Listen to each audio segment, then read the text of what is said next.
Okay, while we've got our figure 8 on a bite tied here, we can take a second and look at a couple of important things that we want to consider when we're tying our knots.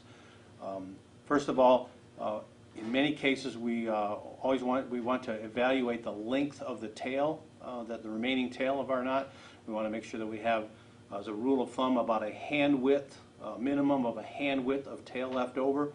We wouldn't want it to be excessively long where it gets caught up in some of our other rigging, but we want to keep it long enough to ensure that the tail doesn't accidentally untie itself.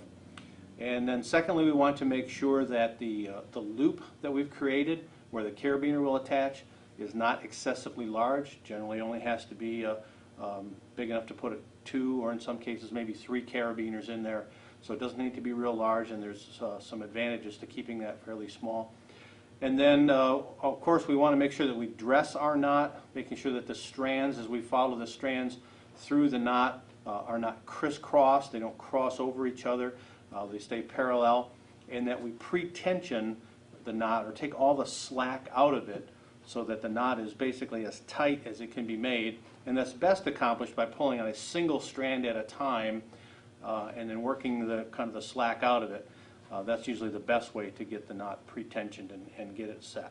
Always do the dressing portion first before you pre-tension the knot.